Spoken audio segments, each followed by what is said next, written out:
याद रखें, हमें कभी भी किसी का भी मजाक नहीं उड़ाना चाहिए, क्योंकि जिंदगी में कब किसको किससे और किस समय क्या काम पड़ सकता है हम नहीं जानते। आप खुद देखिए संदीप महेश्वरी जी का यह वीडियो। एक बार एक बहुत बड़ा बिजनेसमैन एक छोटे से गांव में जाता है। उसका प्लान होता है कि उस गांव में एक फैक्ट्री लगानी है। वो एक ऐसी जगह तक पहुंच जाता है जहां पर उसके सामने नदी होती है और उसके सामने गांव होता है। अब उसके पास में दो ऑप्शंस होते हैं, एक कि वो सड़क के रास्ते से घूम करके उस गांव तक पहुंचे, जिसमें करीब करीब 8 घंटे लगेंगे क्योंकि डायरेक्ट कोई रास्ता नहीं है वहां तक पहुंचने का। दूसरा कि सिर्फ 20 मिनट में एक नाव में बैठ करके उस नदी को पार करके उस गांव तक पहुंच जाए। तो अपना टाइम बचाने के लिए उसने उस नाव में बैठने का डिसीजन लिया। वो नाव बहुत ही छोटी सी थी, जिसमें एक तरफ एक आदमी बैठा था जो कि नाव चला रहा था और दूसरी तरफ ये बिजनेसमैन बैठा हुआ था। तो नाव में बैठने की थोड़ी देर बाद उस बिजनेसमैन ने उस नाव वाले से पूछा, तुझे पता है तेरी नाव में कौन बैठा है?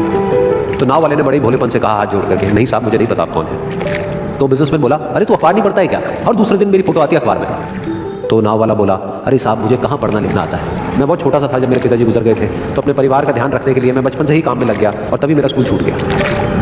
ये सुन करके उस बिजनेसमैन ने उसका मजाक उड़ाते हुए उसको कहा, तुझे पढ़ना लिखना तक नहीं आता है, ऐसी जिंदगी का क्या फायदा? ये सुन करके उस नाव वाले को बुरा तो लगा, लेकिन उसने कुछ नहीं कहा।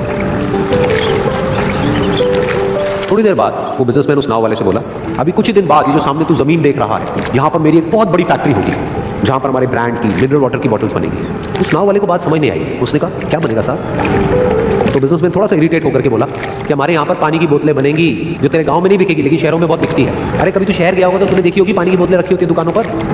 फिर वो नाव वाला बोला, अरे साहब मुझे कैसे पता होगा, मैं तो कभी इस गाँव से बाहर गया ही नहीं। फिर वो बिजनेसमैन उसके ऊपर हंसते हुए बोला, तू कभी इस गांव से बाहर तक नहीं गया, तुझे पता ही नहीं कि शहर क्या होता है? अरे ऐसी जिंदगी का क्या फायदा? उसकी ये बात सुन करके उस नाव वाले को सच में लगने लगा कि मेरी जिंदगी शायद किसी काम की नहीं है। अपनी सोच की वजह से उसका नाव से ध्यान हटा और तभी नाव की टक्कर हो गई एक बड़े से पत्थर से, जिसकी वजह से नाव में पानी भरने लगा और नाव डूबने लगी। उस जगह पर पानी बहुत ही गहरा था और किनारा दूर था। नाव वाले को समझ आ गया कि अब इस नाव को बचाने का कोई तरीका नहीं है और वो अपनी जान बचाने के लिए नदी में छलांग मारने ही वाला था। तभी उसने उस बिजनेसमैन से पूछा, साहब आपको तैरना तो आता है ना? तो बिजनेसमैन घबरा करके बोला, ऐसा क्यों पूछ रहे हैं, मुझे तैरना नहीं आता है। उसकी बात सुन करके नाव वाले को हंसी आ गई और वो बोला, अरे साहब आपको तैरना तक नहीं आता, ऐसी जिंदगी का क्या फायदा? ये सुन करके उस बिजनेसमैन को अपनी गलती का एहसास हुआ और वो हाथ जोड़ करके उस नाव वाले से बोला, तुम जो कहोगे मैं तुम्हें दूंगा, बस मेरी जान बचा लो। तो उस नाव वाले ने बोला, अरे साहब आप घबराओ नहीं, मुझे सिर्फ तैरना नहीं आता है, मुझे डूबते हुए लोगों को बचाना भी आता है, आप मुझे कस के पकड़ लो, मैं आपको कुछ नहीं होने दूंगा। और फिर उस नाव वाले ने ना सिर्फ अपनी बल्कि उस बिजनेसमैन की भी जान बचाई। तो इस कहानी से हम एक बहुत बड़ी सीख ले सकते हैं कि हमें जिंदगी में कभी भी किसी का भी मजाक नहीं उड़ाना चाहिए या उसको अपने से कम नहीं समझना चाहिए, क्योंकि हमें नहीं पता कि हमें कब कहां कैसे किसकी जरूरत पड़ जाए।